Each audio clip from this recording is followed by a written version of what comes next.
I couldn't reach my daughter for 5 days. When I went to her house, I HEARD scratching under the BDCT when the phone rang 5 times and went to voicemail. I hung up and called again. Straight to voicemail. The robotic voice told me the mailbox was full. I set the phone down on my kitchen counter and STA read at it. My hands were wet from washing the breakfast dishes.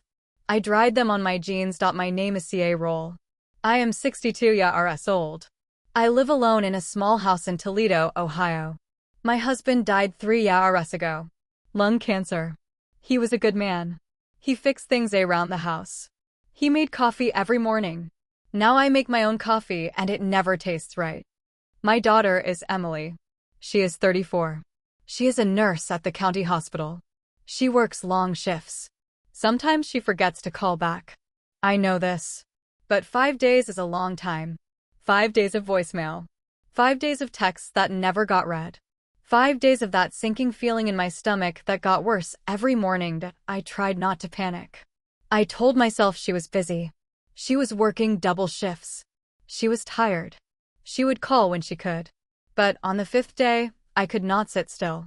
I got in my car. It is a silver Honda Civic from 2012. The air conditioner makes a rattling sound. I drove across town to her house. She lives in a duplex on Maple Street. The paint on the front door is peeling. The porch steps creak when you walk on them. There is a plastic flower pot with dead geraniums. I knocked on the door. No answer. I rang the doorbell. The chime was broken.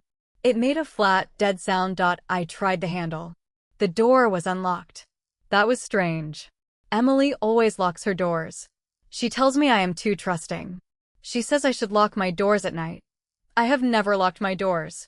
But she always locks hers. I pushed the door open. The air inside was heavy. Stale. It smelled like old food and dust. I called out her name. My voice echoed in the hallway. The living room was a mess. Dishes piled in the sink. A coffee mug with mold growing in the bottom. Clothes on the floor. This was not like Emily. She was a neat person. A nurse. She liked things clean. My heart root beating faster. I moved through the house. The kitchen was worse. Food on the counters. The refrigerator door was open.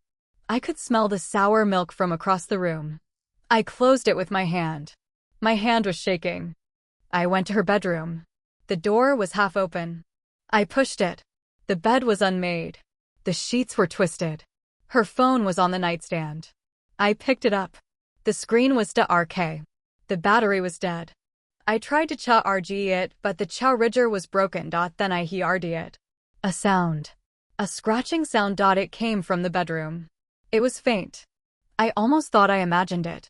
I stood still and listened. The house was quiet. Then I heard it again. Scratching. Like claws on wood. I looked at the bed. The scratching was coming from underneath it. A low, steady sound. Scrape. Scrape.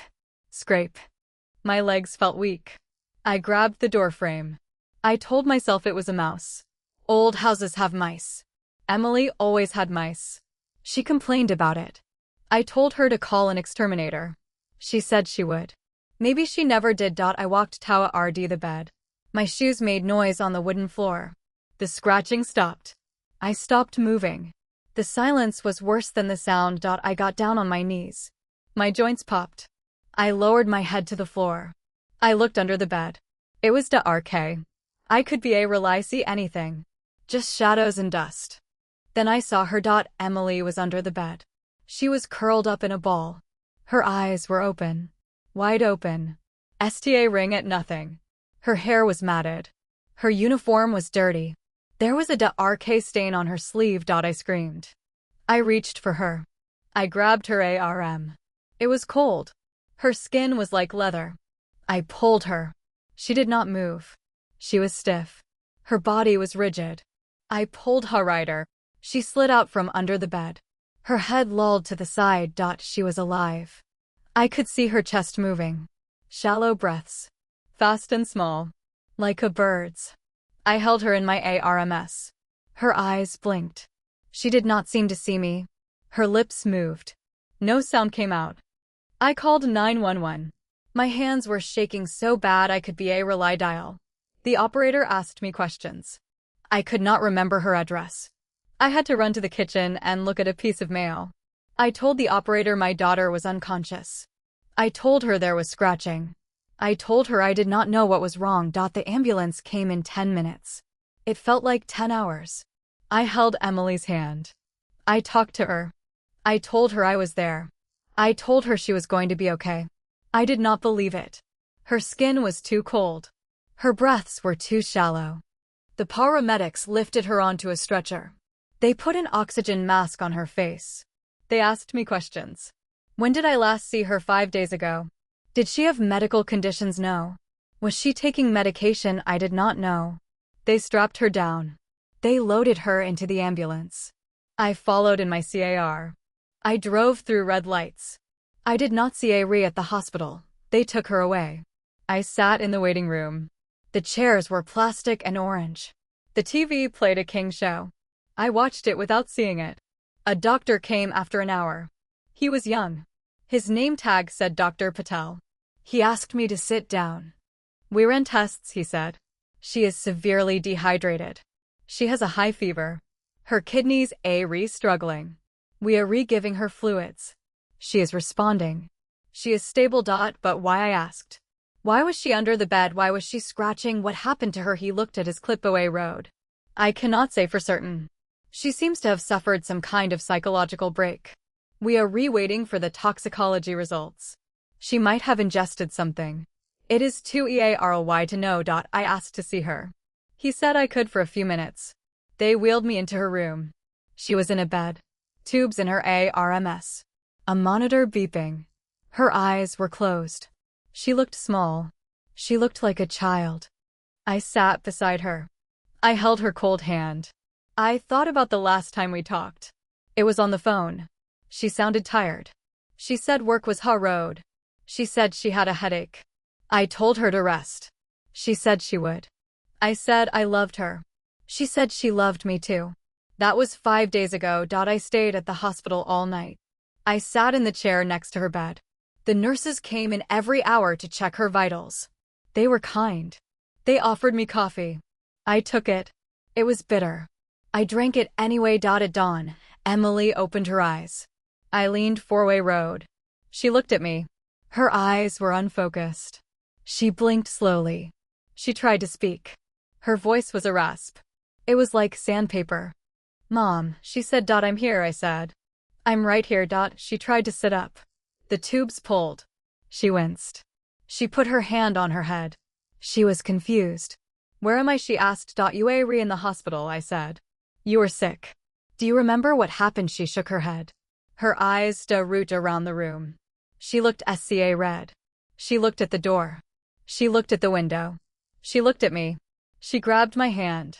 Her grip was weak. Mom, she said. I heard it. He heard what I asked. The scratching, she said. It was under the bed. It was there again.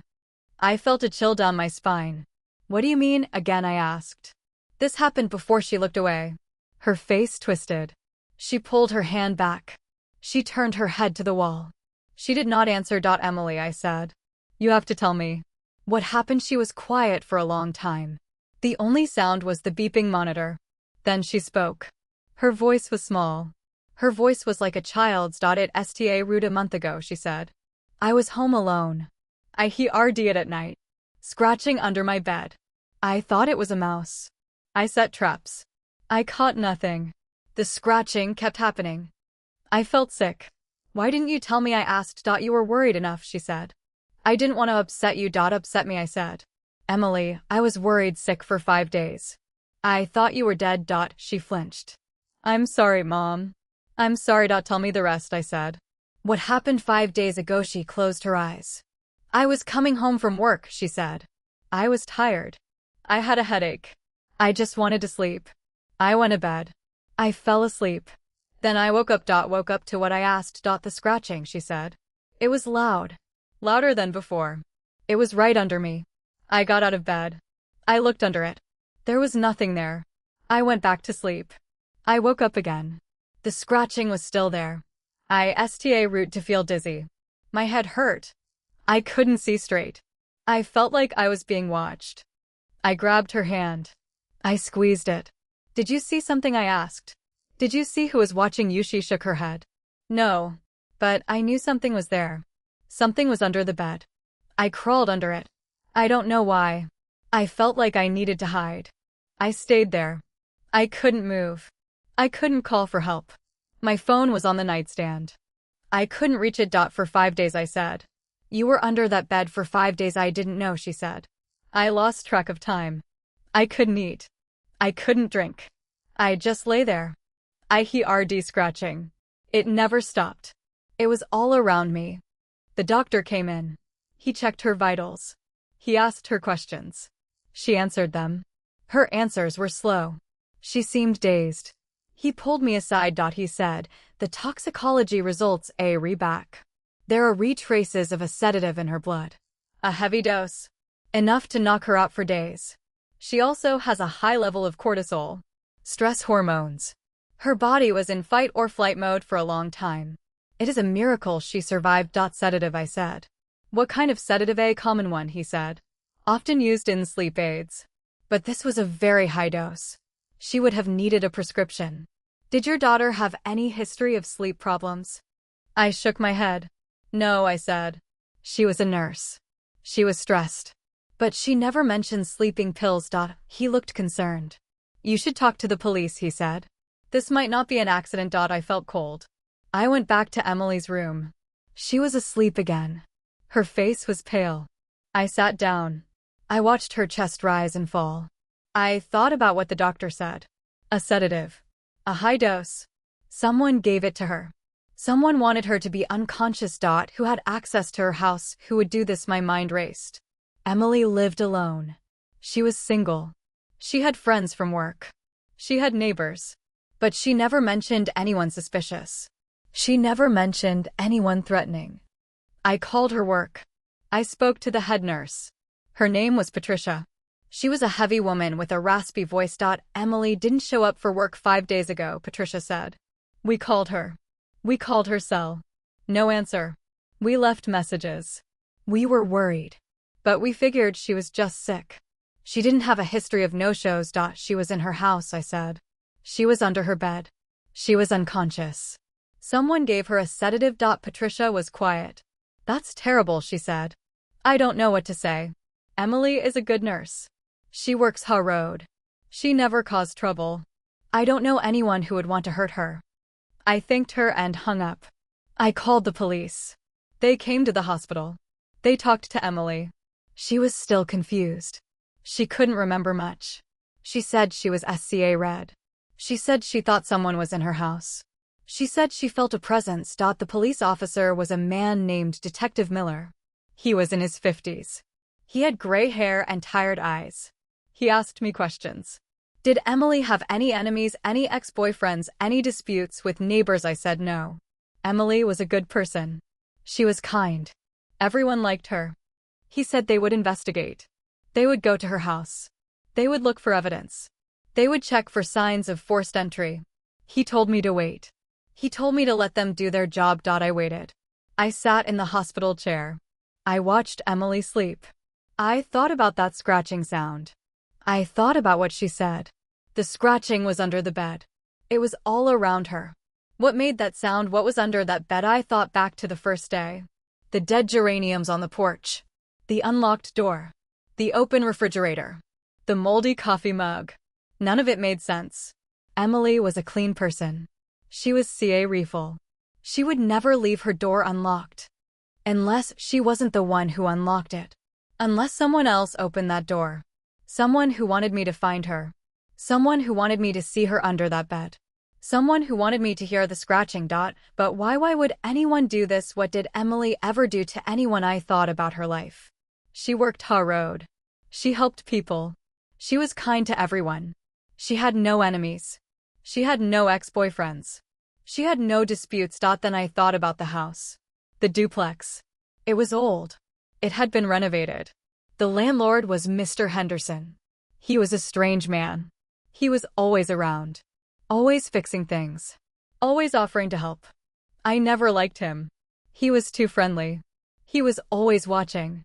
Always STA ring. I made a mental note. I would talk to Mr. Henderson. I would ask him questions. I would find out what he knew. But for now, I sat beside my daughter. I held her hand. I watched her sleep. I listened to the beeping monitor. I thought about the scratching. I thought about the hole under the bed. I thought about the darkness. And I wondered if I would ever really know the truth. The police called me 2 days later. Emily was out of the ICU. She was in a regular R room. She was talking. She was eating. She was getting stronger. But the doctors wanted to keep her for observation. They were worried about her mental state. They were worried about trauma. Detective Miller came to see me at the hospital. He had a folder in his hand. His face was grim. We searched the house, he said. We didn't find any signs of forced entry. The doors were locked. The windows were locked. No one broke in. Then how did she get the sedative? I asked. He hesitated. We found a bottle of pills in the bathroom cabinet. It was a prescription for a sleep aid. It had Emily's name on it. But we checked the pharmacy records. The prescription was filled a year ago. It was almost empty. Someone gave them to her, I said. She didn't take them herself. He nodded. That's what we think. But there's no evidence of another person. No prints. No DNA. No forced entry. And Emily's story is vague.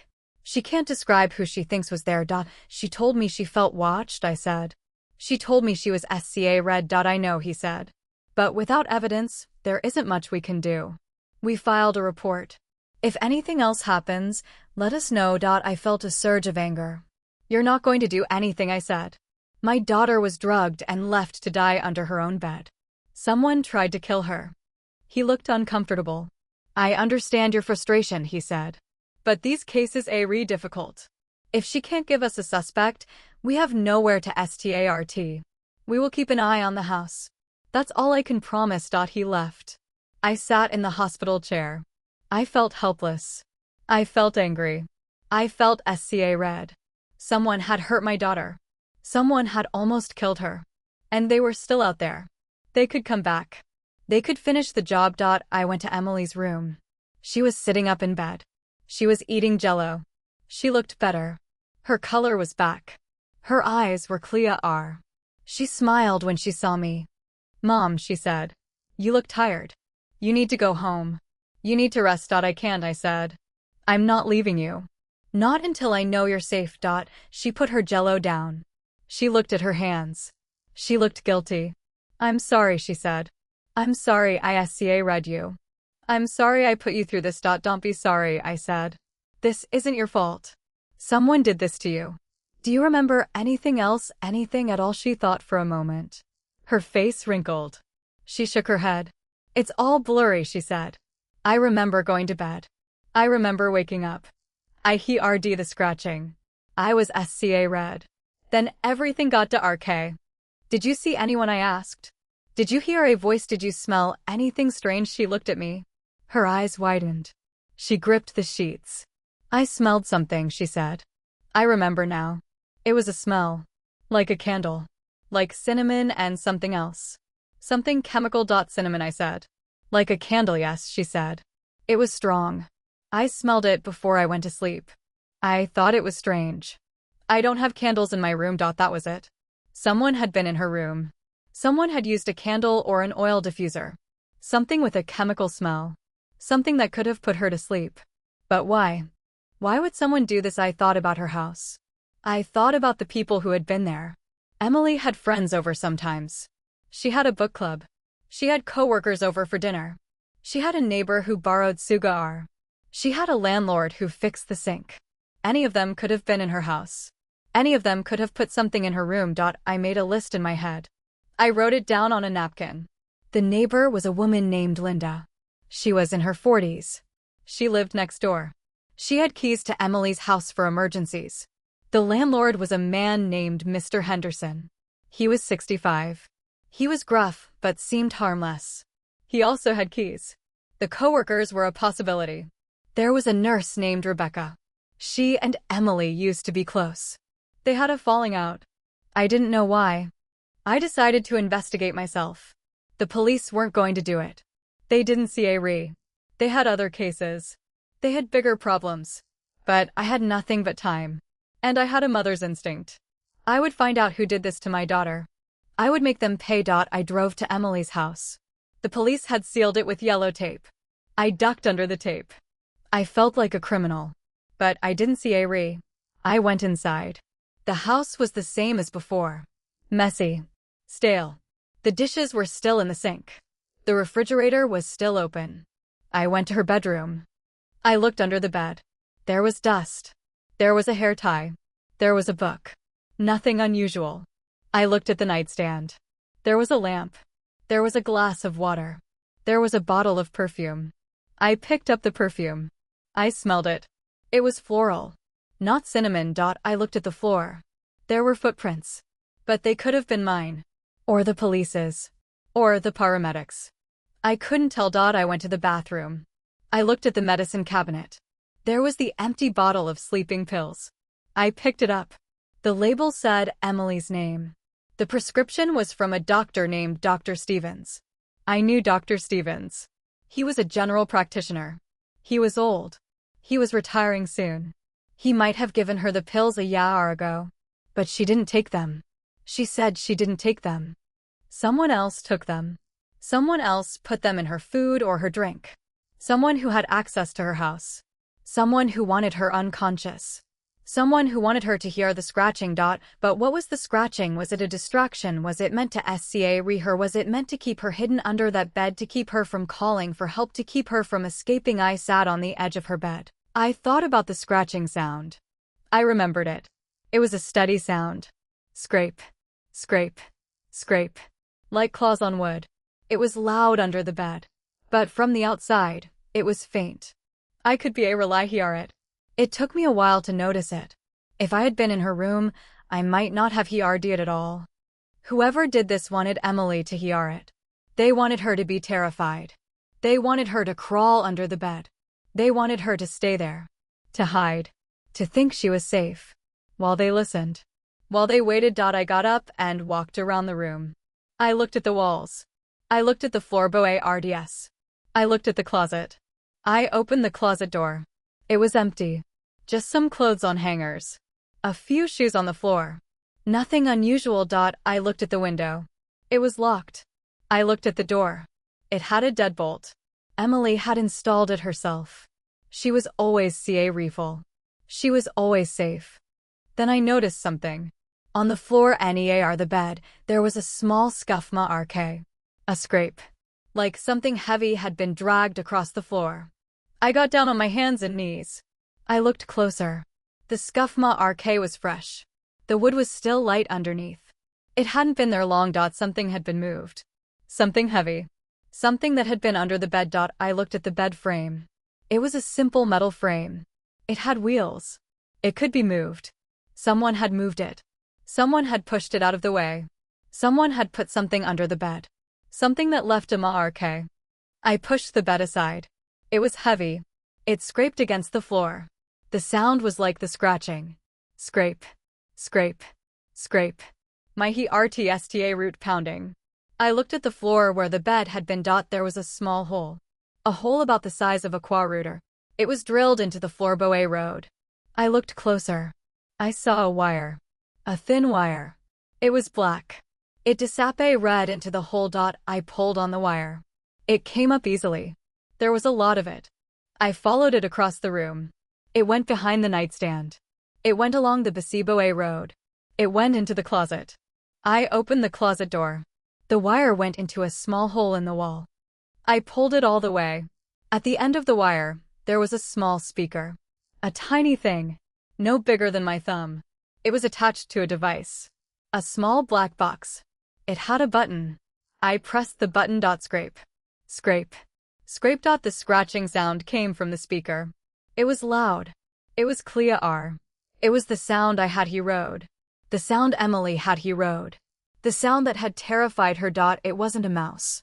It wasn't a person. It was a recording. A simple loop. A sound meant to scare. A sound meant to drive her under the bed. I felt sick. Someone had planted this.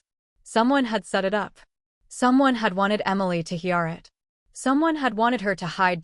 But who would go to all this trouble, who would drill holes in the floor, who would run wires through the walls, who would set up a speaker under her bed? I thought about Mr. Henderson. He was the landlord. He had access to the house. He had the tools. He knew the layout. He could have done it. But why? What did he gain? I thought about the house. The duplex. It was old.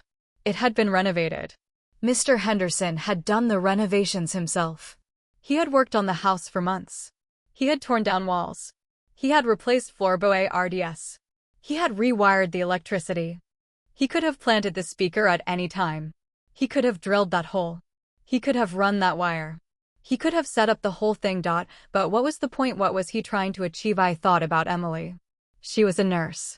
She worked hard. She was quiet. She kept to herself. She didn't bother anyone. She didn't have any enemies. She didn't have any secrets. Unless she did. Unless there was something I didn't know. Something she had never told me. I sat down on the floor. I looked at the speaker in my hand. I looked at the wire. I looked at the hole in the floor. I felt like I was falling. I felt like the ground was giving way beneath me. My daughter had been terrorized. She had been drugged. She had been left to die. And the police didn't see a re. They had no leads. They had no suspects. They had given up. But I hadn't given up. I would find the truth. I would find out who did this. And I would make them pay. I put the speaker in my pocket. I left the house. I walked next door. I knocked on Mr. Henderson's door. He opened it. He was wearing a plaid shirt and jeans. He had a friendly smile. But his eyes were cold. His eyes were watching me. "CA roll," he said. He RD about Emily. "I'm so sorry." "Is she okay?" "She's getting better," I said. "Can I come in? I need to ask you some questions." He stepped aside. He invited me in. His house was clean. Neat. There were no dishes in the sink. No laundry on the floor. It was a bachelor's home. Everything in its place. I sat on his couch. He sat in a chair across from me. He looked concerned. He looked innocent. But I wasn't fooled. "Mr. Henderson," I said. "Someone planted a speaker under Emily's bed.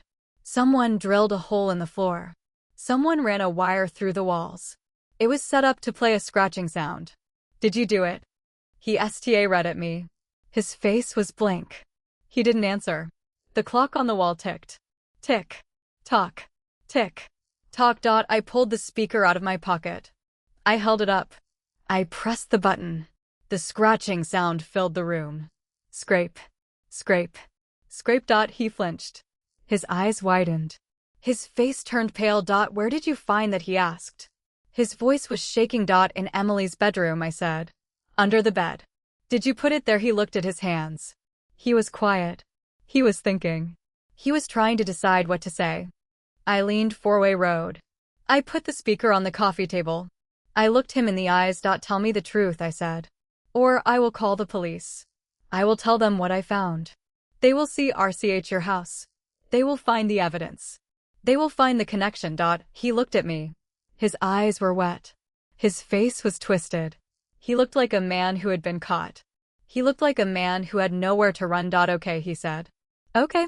I'll tell you. But I'll tell you the truth. All of it." I sat back on the couch. My hands were trembling. I folded them in my lap so he wouldn't see. The speaker sat on the coffee table between us like a dead animal. The scratching sounds still echoed in my ears. Mr. Henderson read at the floor. He rubbed his face with both hands. He let out a long breath. When he looked up, his eyes were red. "I didn't want to hurt her," he said. "I swear to you. I never wanted to hurt Emily." "Then why?" I said. "Why did you do this?" He got up from his chair.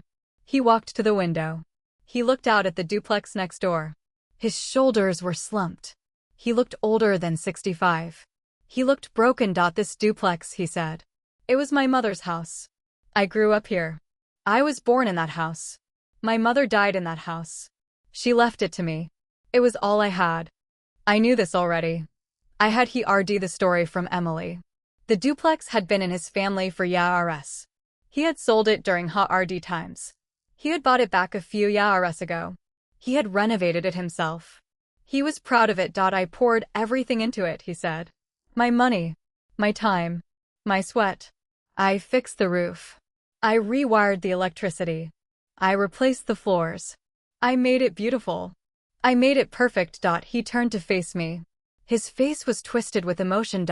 And then Emily moved in, he said. She was a nice girl. Quiet. Respectful. She paid her rent on time. She never complained. I thought she was the perfect tenant. But then things changed, he said. She sta route talking about selling her side. She had a realtor come over. She had an appraisal done. She was going to sell to a developer. I nodded. I knew about this. Emily had mentioned it. She wanted to move closer to the hospital. She wanted a shorter commute. She had found a buyer for the duplex.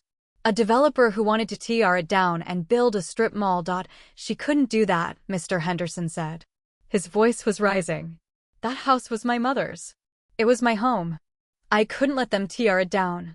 I couldn't let them take it away from me. So you drugged her, I said. You planted a speaker under her bed. You terrorized her. He shook his head. He was crying now. TRS rolled down his cheeks. He wiped them with the back of his hand. I just wanted to SCA her, he said. I wanted her to change her mind. I wanted her to think the house was haunted. I wanted her to be afraid. I thought if she was SCA red enough, she would stay. She wouldn't sell. But you gave her a sedative, I said. A heavy dose. You left her unconscious under that bed for 5 days. She almost died. I didn't mean for that to happen, he said. I gave her a small dose. Just enough to make her sleepy. I thought she would wake up in a few hours. I thought she would hear the scratching and get SCA red and call me to help. I thought I could be the hero. I thought she would trust me. I shook my head. I felt sick. This man was insane. He had almost killed my daughter because of a house. Because of a piece of property. Because of his mother's memory. Where did you get the sedative? I asked. He looked at the floor. I had some left over from a surgery, he said. I had a knee replacement a few years ago. They gave me sleeping pills. I didn't use them all. I kept them. You kept them for this, I said. You planned this, he shook his head. No. I didn't plan it. It just happened. He RD'd her on the phone with the realtor. She was going to sign the papers. I panicked. I took the pills. I went to her house. She had left the door unlocked. I went in. I put the pills in her water glass. I left. I set up the speaker the next day. I wanted to watch her reaction. I wanted to see if it worked. I stood up. I was shaking. My hands were fists. I wanted to hit him. I wanted to scream. But I didn't. I just stood there. You watched her, I said. You watched her crawl under that bed. You watched her lie there for 5 days, he nodded. His face was wet with TRS. I checked on her every day, he said. I saw her under the bed. I saw she was breathing. I thought she was okay. I didn't know she was unconscious. I didn't know she was dying. You left her there, I said. You left her there to die. You knew she was unconscious. You knew she couldn't move. You knew she couldn't call for help. And you did nothing. He fell to his knees. He grabbed my hands. His grip was strong. His hands were wet. I pulled away. I stepped back. I'm sorry, he said. I'm so sorry. I didn't mean for it to go this far. I didn't mean to hurt her. Please. Please forgive me. I looked at him. He was pathetic. He was broken. But I felt no pity. He had taken my daughter's life. He had taken her safety. He had taken her peace of mind. For a house. For a piece of wood and stone. I pulled out my phone. I called Detective Miller. I told him where I was. I told him the whole story. I told him about the speaker. I told him about the sedative. I told him Mr. Henderson had confessed. He said he would be there in 10 minutes. I sat back down. I watched Mr. Henderson. He was sobbing. His shoulders shook. He was a pathetic sight. A grown man crying on the floor. But I felt nothing. I thought of Emily. I thought of her under that bed. Cold. Alone. Terrified. The police came. They arrested him. They put handcuffs on him. They read him his rights. He didn't resist. He just looked at me. His eyes were empty. He looked like a dead man. They took him away. I stayed in his house for a few minutes. I looked around. I looked at the photos on the wall. Photos of his mother. Photos of the house. Photos of a life that was gone. I left. I went back to the hospital. I sat beside Emily. I held her hand. I told her what happened. I told her the truth. She listened. Her face was pale. She didn't cry. She just read at the wall. She was quiet for a long time. I'm glad they caught him, she said. Her voice was flat. She didn't sound glad. She sounded tired. She sounded empty. I squeezed her hand. It's over, I said. It's finally over. She nodded. But I could see it wasn't over. Not for her. The fear was still there. The memory was still there. The scratching sound was still in her head. She was discouraged a week later. She came to stay with me. She slept in my guest room. She had nightmares. She woke up screaming. She didn't want to sleep in her own bed anymore. She didn't want to be alone. I took care of her. I made her breakfast. I made her coffee. She drank it slowly. She talked to a therapist. She root to heal. But she was different. The light in her eyes was gone. It was replaced by a shadow. The house went up for sale. The developer bought it. The duplex was torn down. A strip mall stands there now. I drive past it sometimes. I look at the parking lot. I think of Emily. I think of what she lost. But she survived. That's what matters. She survived. The case went to trial. Mr. Henderson pleaded guilty. He was sentenced to 10 years in prison. I testified. I looked at him in the courtroom. He looked small. He looked broken. He apologized again. I didn't accept it. I can't accept it. Emily is better now. She moved to a new state. She works at a hospital in Florida.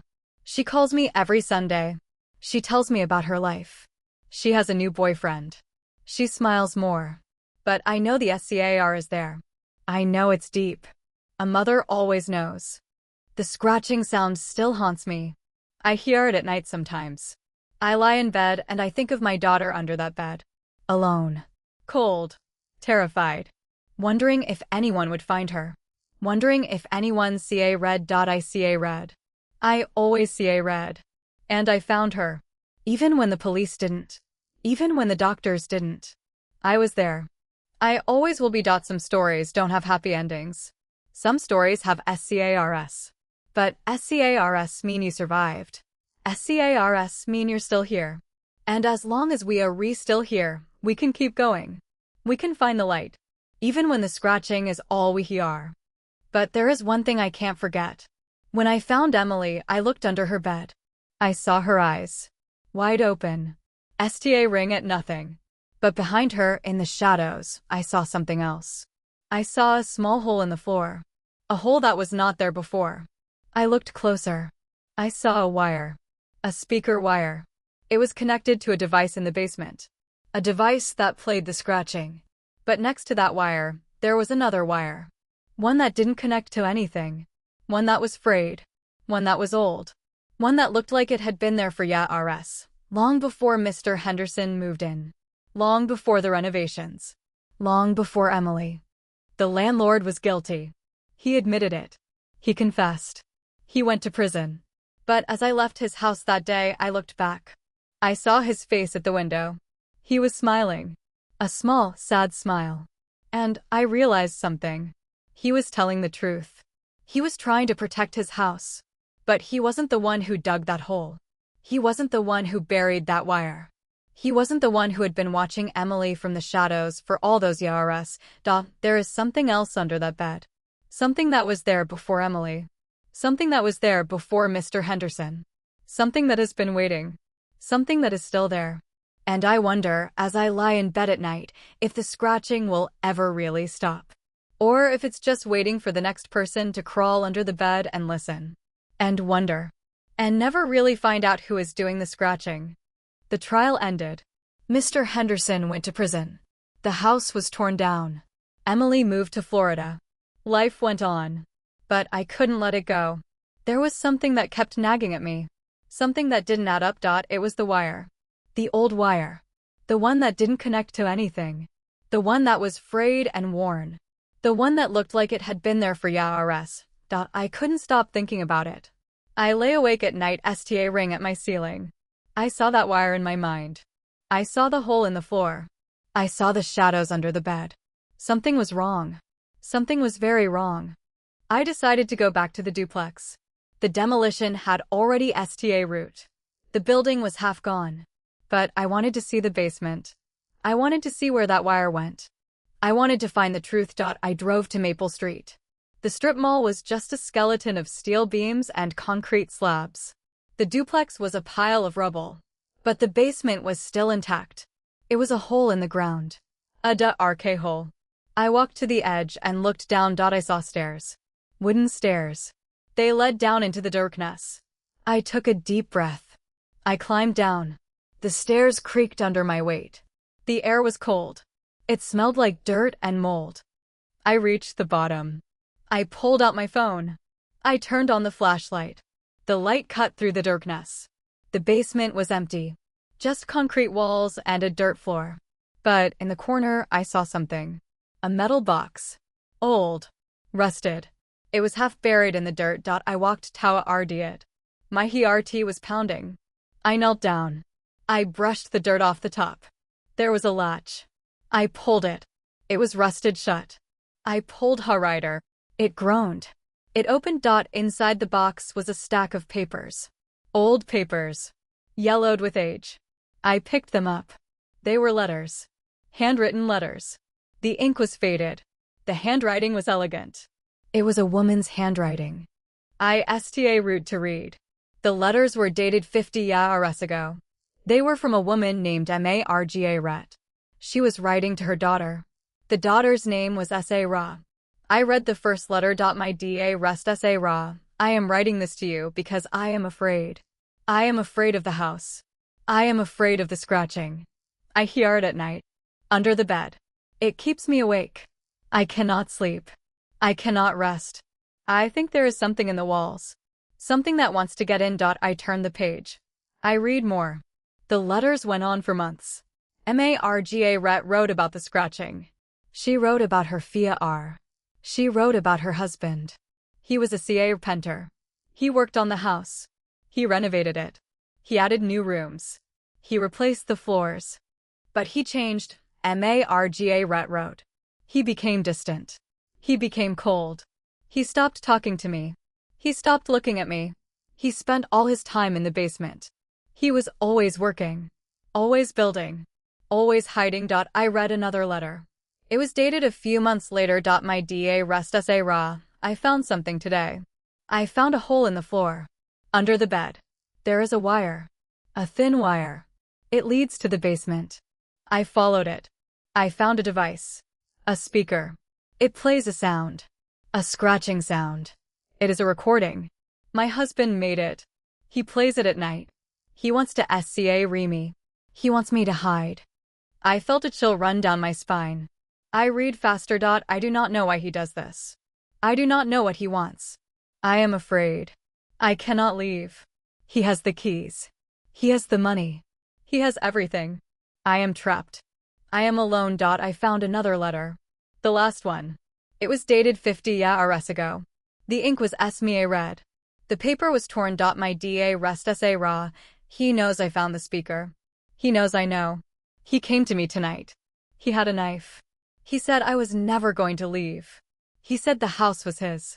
He said he would protect it. He said he would protect it from everyone. I am writing this to you now. I am hiding. I am under the bed. I can hear him coming. I can hear his footsteps. I can hear the scratching. It is the last thing I will hear. I dropped the letters. My hands were shaking.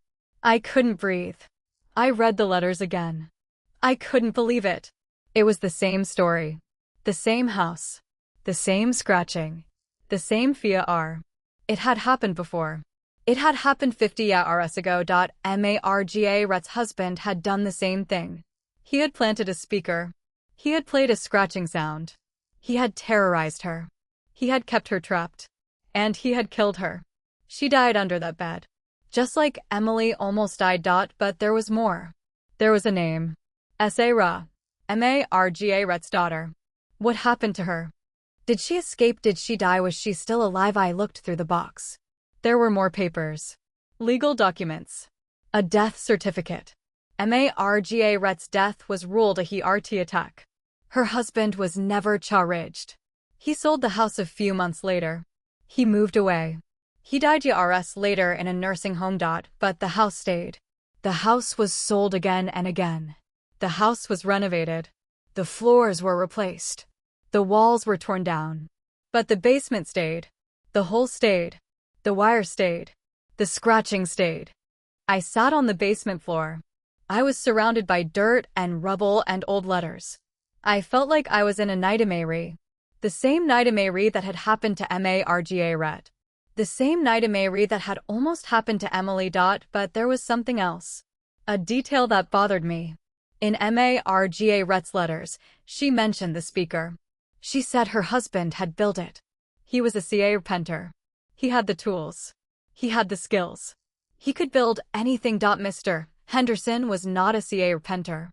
He was a landlord. He fixed sinks and mowed lawns. He didn't have the skills to build a speaker. He didn't have the knowledge to wire a device like that. He wasn't smart enough to do it on his own. Someone else had built that speaker. Someone else had drilled that hole. Someone else had run that wire. Someone else had been doing this for years. For decades. For a lifetime. I thought about Mr. Henderson. He had confessed. He had pleaded guilty. He had gone to prison. But what if he was lying? What if he was protecting someone? What if he was taking the fall for someone else? I thought about his face.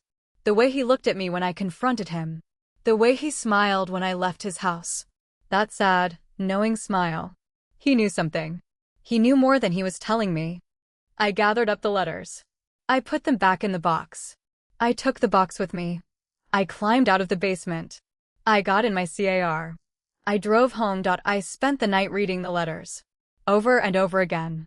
I couldn't stop. I felt like I was being pulled into the story. I felt like I was reliving Margaret's VR.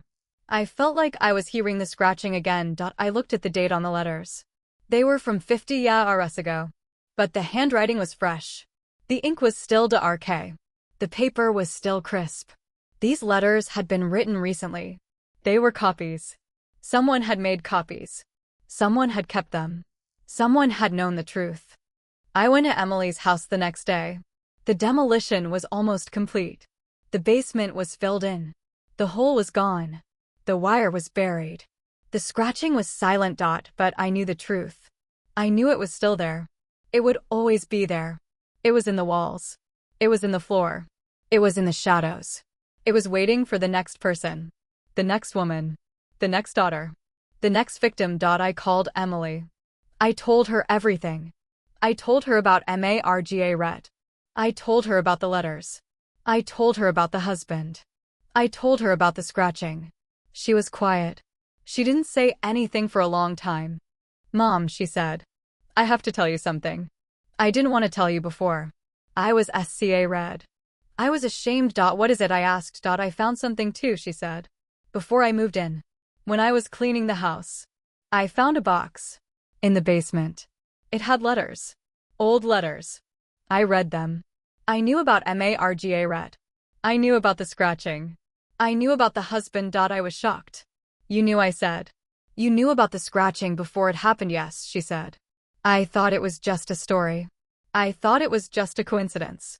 I didn't think it would happen to me. I didn't think it was real. But it happened, I said. It happened to you. I know, she said. I know.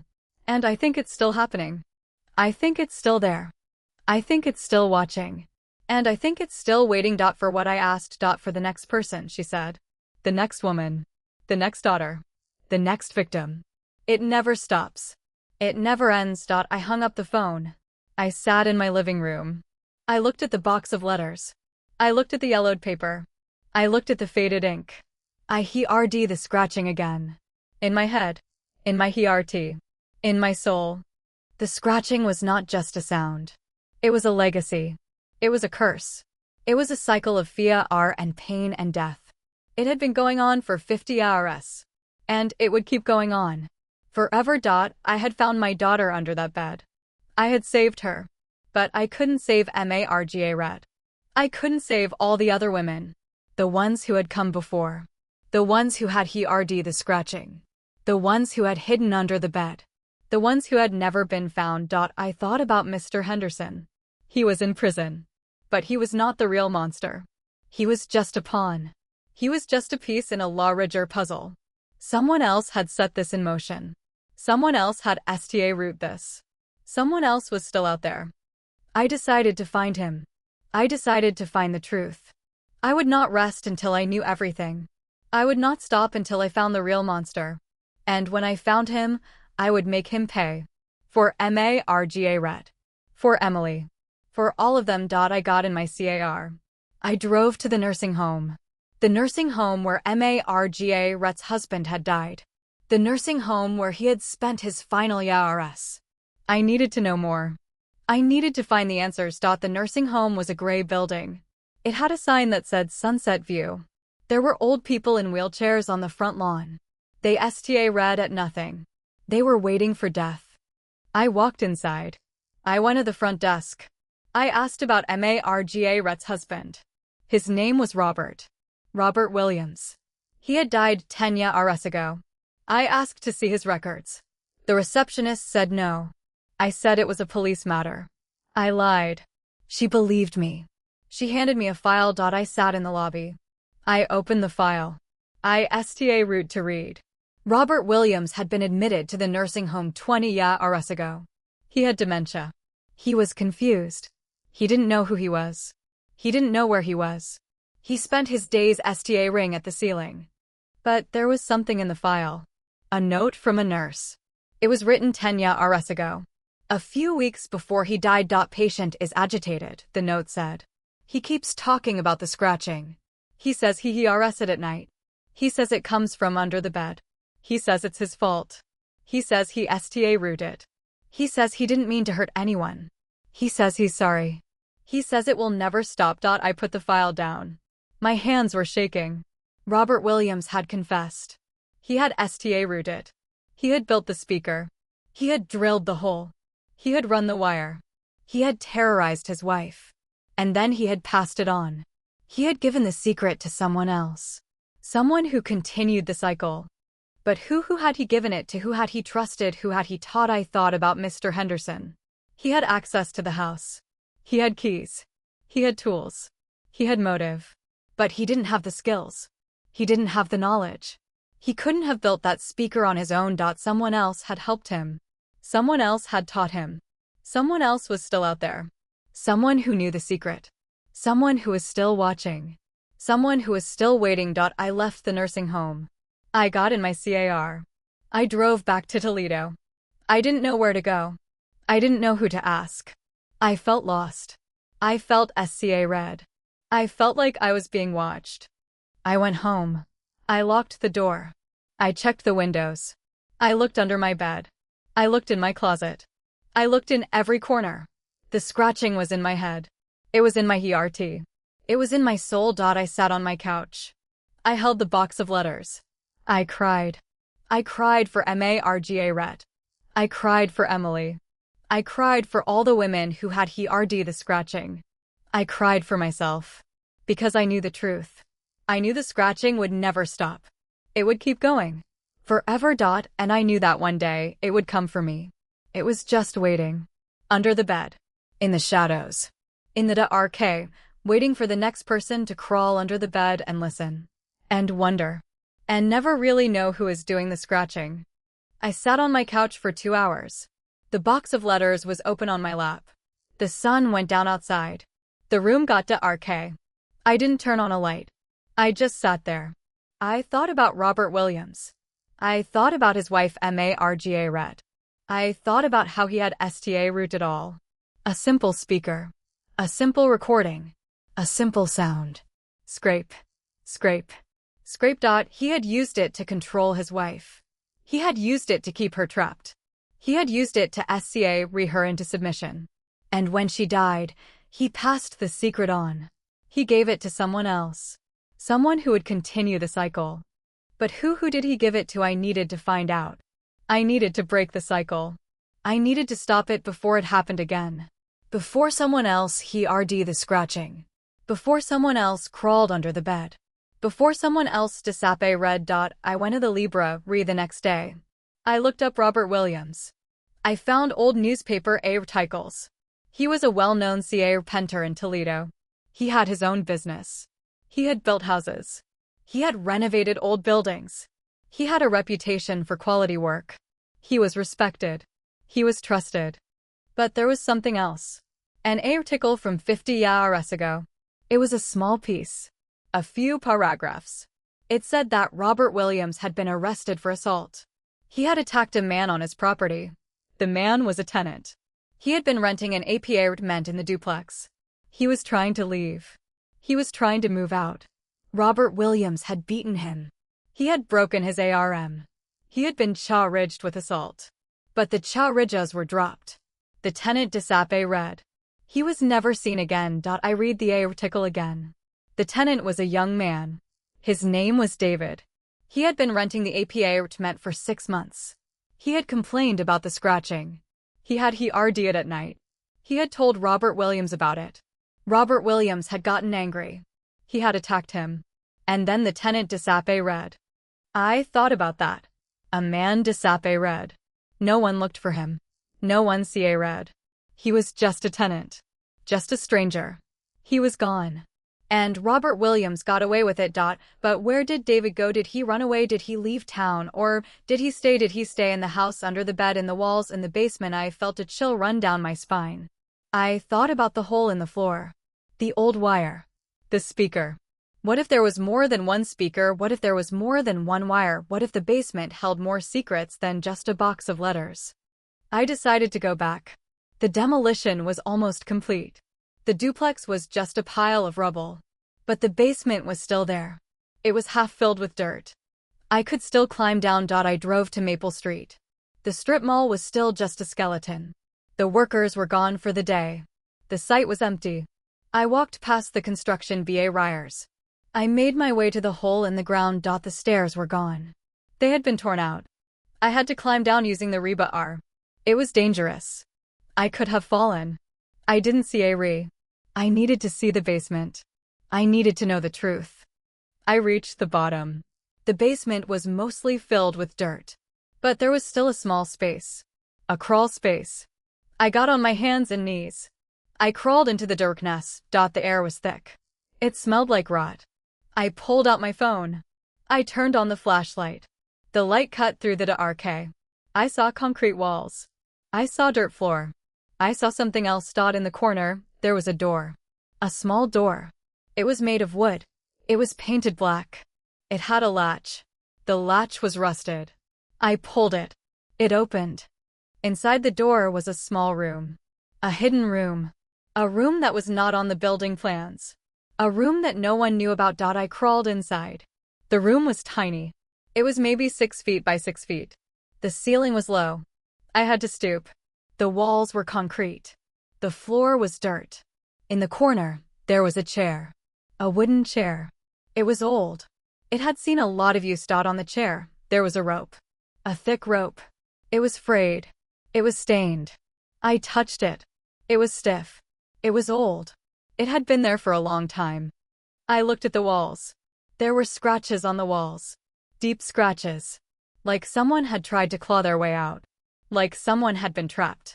Like someone had been kept in this room. I felt sick. My stomach turned. I thought about David, the tenant who had disappeared. I thought about Margaret, the wife who had died under the bed. I thought about Emily, the daughter who had almost died in the same house. They were all connected. They were all victims of the same thing. The scratching. The fear. The control. The cycle. And then I saw it. In the corner of the room, there was a box. A small box. It was made of metal. It was old. It was rusted. I opened it. Inside, there was a notebook. A leather-bound notebook. The pages were yellowed. The ink was faded. I opened the notebook. It was a journal. It was written in the same handwriting as the letters. Margaret's handwriting. But the journal was different. It was darker.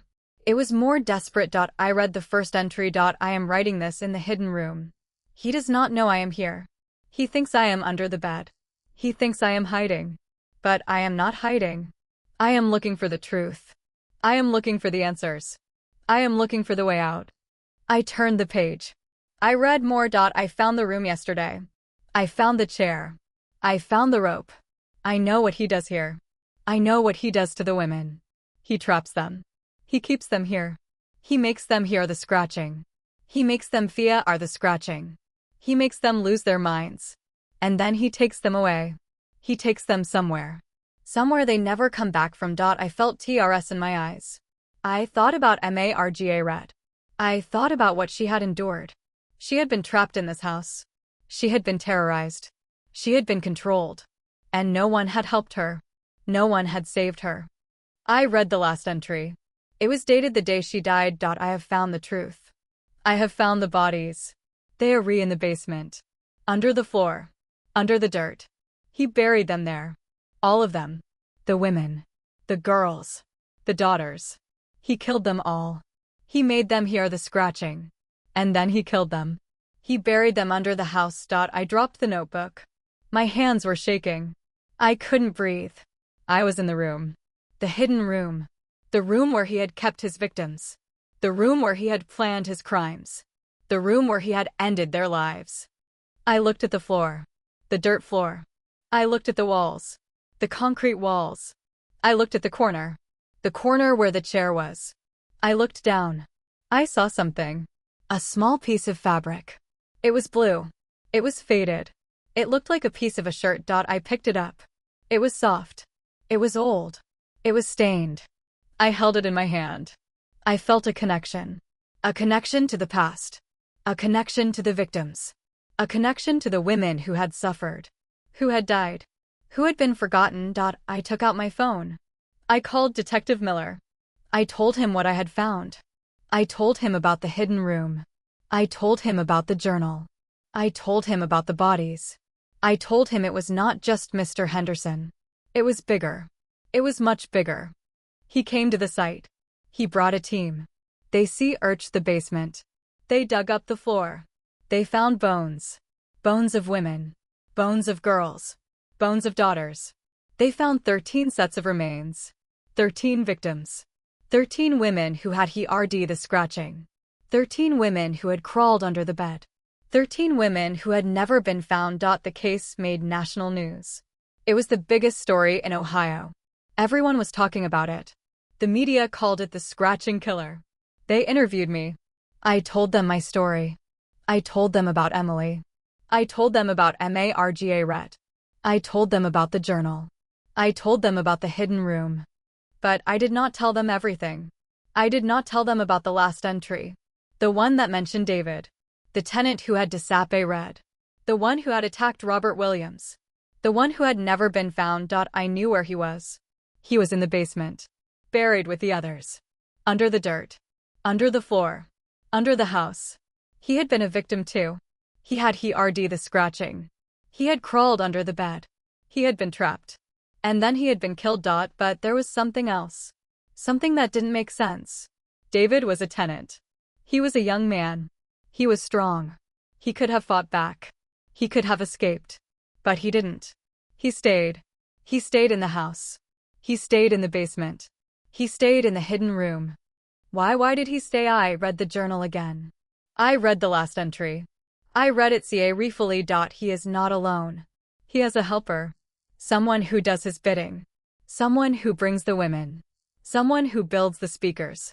Someone who digs the graves. His son. His son is here. His son is watching. His son is waiting. His son is the next one. I dropped the journal. My heart stopped. The son. Robert Williams had a son. A son who had helped him. A son who had continued the cycle. A son who was still out there. A son who was still watching. A son who was still waiting. I thought about Mr. Henderson. He was not the real monster. He was just a helper.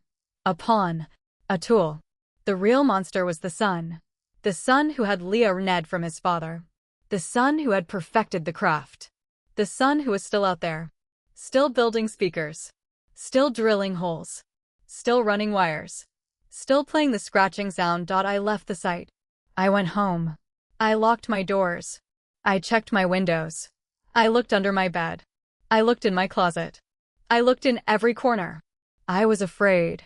I was terrified. I was alone. But I knew I was not alone. The son was out there. Watching. Waiting. Planning. He would not stop. He would never stop. The scratching would continue. The cycle would continue. Forever. I knew what I had to do. I had to find him. I had to stop him. I had to break the cycle. I had to end it. For Marga Red. For Emily. For all the women. For all the daughters. For all the victims. I got in my car. I drove to the nursing home. I needed to find out more about the son. I needed to know his name. I needed to know where he lived. I needed to know how to stop him. I went to the front desk. I asked about Robert Williams. I asked about his son. The receptionist looked at me. She looked confused. Robert Williams had no son, she said. He was childless. He died alone. There was no next of kin. No family. No one. I felt my world tilt. No son. No family. No one. But the journal said he had a son. The journal said the son was there. The journal said the son was helping him. I went back to my car. I read the journal again. I read it over and over. I found a name. A small name. Written in the corner of one page. A name that had been scratched out. But I could still read it. David. David was not a tenant. David was his son. David had been his son. And David had disappeared. Red. David had been buried. David had been killed. But David had also been the helper. The apprentice. The continuation. I put the journal down. I looked out the window. I saw the strip mall. I saw the skeleton of the building. I saw the hole in the ground. I heard the scratching. In my head. In my heart. In my soul. The cycle was not broken. It was still there. It was still waiting. For the next person. The next woman. The next daughter. The next victim. I drove home. I sat in my living room. I looked at the box of letters. I looked at the journal. I thought about the scratching. I thought about the fear. I thought about the cycle. I picked up the phone. I called Emily. I told her everything. I told her about David. I told her about the son. I told her about the cycle. She was quiet. She didn't speak for a long time. Mom, she said. I have to tell you something. When I was under that bed, I didn't just hear the scratching. I heard something else. A voice. A voice I couldn't understand. It was whispering. It was whispering my name. It was telling me to stay. It was telling me to wait. It was telling me that it would be okay. I felt the hair on my arms stand up. What else did you hear? I asked. I heard footsteps, she said. I heard someone walking on the floor above me. I heard someone breathing. I heard someone laughing. And I heard the scratching. Always the scratching. It never stopped. I hung up the phone. I sat in the dark. I looked at the shadows on the wall. I saw the scratching. I heard the scratching. I felt the scratching. And I knew. I knew the truth. The scratching was not just a sound. It was a presence. It was a person. It was watching. It was waiting. It was under the bed. And it had been there for a very, very long time. It was still there. It was under my bed. Right now. Right at this moment. Scrape. Scrape. Scrape. I looked down. I saw the edge of the bed. I saw the shadows underneath. I saw the darkness. I heard the scratching. And I knew. I knew I was not alone. I was not the one who was watching. I was the one who was being watched. My breath caught in my throat. I read at the dark space under my bed. The scratching was so faint I thought I might be imagining it. But I wasn't. It was real. It was there. I grabbed my phone. My fingers slipped on the screen. I called Detective Miller. He answered on the second ring. He's here, I whispered. In my house. Under my bed. Stay calm, he said. Don't move. I'm sending a CAR. I stayed perfectly still. I didn't look away from the bed. The scratching continued. Slow and steady. Scrape. Scrape. Scrape. It was the same sound. The same rhythm. The same terror. I heard a creak. The floorboard. Yes, someone was moving under there. Someone was shifting their weight. I saw a shadow. A dark shape under the bed. It was moving toward me. Toward the edge. Toward the light. I opened my mouth to scream. But no sound came out. I was frozen. I couldn't move. I couldn't breathe. The shape emerged. A hand. A pale hand. It reached out from under the bed. It grabbed the edge of the frame. It pulled itself four-way road. I saw a face. A man's face. Old. Wrinkled. Eyes like glass. He was thin. Emaciated. His clothes were rags. His hair was matted. He looked at me. He smiled. A small, sad smile. Like Mr. Henderson's. Like Robert Williams. Like the smile of someone who had been doing this for a very long time. I know you, I said. My voice was a whisper. You're David. You're Robert's son. He nodded. His eyes never left mine. I'm the one, he said. I'm the one who rooted it. I'm the one who taught Henderson. I'm the one who will never stop. Why, I asked. Why do you do this? He crawled out from under the bed. He sat on the floor. He was so thin. So broken. His hands were trembling. His voice was like sandpaper. Because it's my legacy, he said. It's my father's legacy. It's my family's legacy. We protect the house. We protect the land. We protect it from anyone who wants to take it away. We scare them. We trap them. We bury them. Under the house. In the dirt. In the dark. But the house is gone, I said. It's been torn down. There's nothing left to protect. He smiled again. I know, he said. That's why I'm here. I need a new place. I need a new house. I need a new legacy. He stood up. He was taller than I thought. He walked toward me. His hands were outstretched. His fingers were like claws. I backed away. I hit the wall. There was nowhere to go. He was getting closer. I could smell him. He smelled like dirt. Like rot. Like death. I screamed. I closed my eyes. I waited for the pain. But nothing happened.